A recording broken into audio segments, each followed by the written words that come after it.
Hi, today we're going to talk about scissor skills. The first thing you need to know about scissor skills is that your body has to be appropriately positioned. This is my son Ian, and you can see that he's sitting with his knees at a 90-degree angle and his feet flat on the floor and his elbows tucked into his waist and his body pulled away from the table. This sitting position helps students to be able to have the most body control when they cut.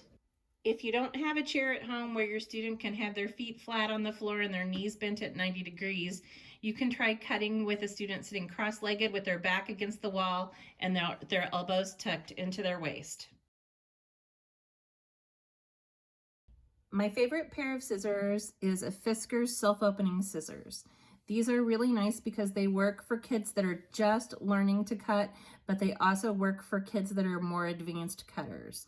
The nice thing about this pair of scissors is it's got this little orange arrow. When a student is learning to cut at the beginning, the opening stroke is really hard. So these scissors allow the student to do the closing stroke, and then the scissors pop back open for them so they can start to get the feel for how to cut. Once a student gets a little bit older, you can take the arrow and you can push it flat, and then they have to do both the opening and the closing portions of the scissor stroke. These scissors are fairly inexpensive, and I usually buy them at Walmart. They're called Fiskars self-opening scissors.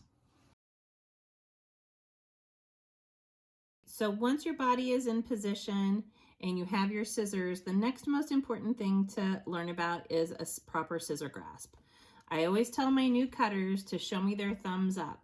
So they have their thumb up with their helper hand and their thumb up with their cutting hand. Their dominant hand goes with their thumb in the top loop and their fingers in the bottom loop.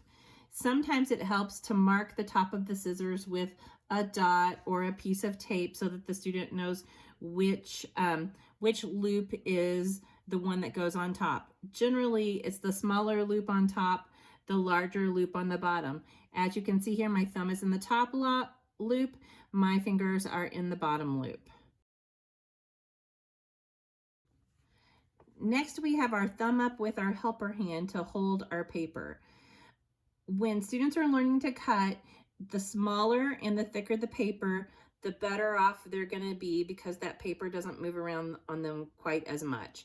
The first thing that students learn to do is to snip with scissors. Snipping with scissors is an opening stroke and a closing stroke. As you can see, I've made small lines on a piece of note card paper, which is a little bit heavier than a regular piece of paper. They close and they open, and then they move to the next one, close and open. Another really good thing to make these small marks on is a paper plate, because they can rotate the paper plate around, and that is a lot like how you rotate a piece of paper around when you are cutting shapes. Another great thing to cut with is a paint chip from Home Depot or Lowe's. They're heavy duty paper and they already have white lines on them, and the kids can learn to cut short lines along the thick white line on the paper. And they can go to Home Depot and they can pick out what colors they like the best. Some students need some help to slow down when they're cutting, so a lot of times I will count with them. 1, 2, 3, 4, 5. Because the counting helps to pace their opening and closing and keeps them from ripping the paper. After a student has learned to snip paper, next we move to lines. And we start out with a really thick line and cutting across a small, thick piece of paper. Then we advance to a thinner line. Once a student has learned to cut thin lines on a heavy-duty piece of paper, then we can move to longer lines on lighter weight paper.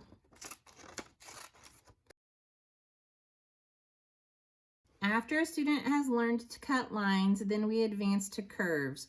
You can see that this first is just a small curved angle. And then we move to a greater angle with a curve that's more like half of a circle. Once a student has mastered those two, they can move to cutting more advanced curved shapes. Once a student has learned to master curves, then we move on to lined shapes, and we move back to a heavier duty paper.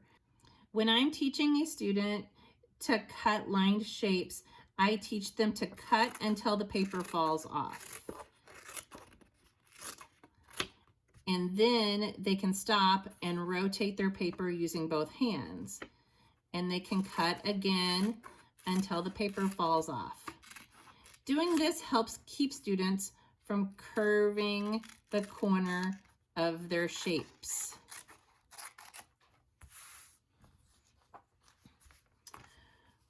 Once a student has mastered lined shapes, then we advance to circular shapes. And these are the most difficult shapes for students to cut because they have to rotate the paper as they are cutting. This requires students to hold the paper in the blades of their scissors as they move their hands around. This is a really difficult task for students to learn, and a lot of times they'll need verbal cueing to move their hands and a hand over hand assist for you to stabilize that paper while they're rotating. When a student has to cut multiple things on a piece of paper, the first thing I do is I teach them to bisect the paper. I usually take a marker and I make 2 or more lines. And then the first thing I have the student do is I have them cut those lines. Once those lines are cut, they'll have 4 smaller pieces of paper that are easier for them to control during the cutting process. Remember that cutting skills take a lot of time to learn and to master. Practice is really important. Any chance you get to sit and allow a child just to practice and explore their scissors is terrific. Use scrap paper, old magazines, or newspapers to give a student to cut things that it doesn't matter if they mess them up or if they come out perfectly. Also, always monitor your students when they are cutting, because otherwise they end up with really unusual haircuts. Good luck, and let us know what you need help with.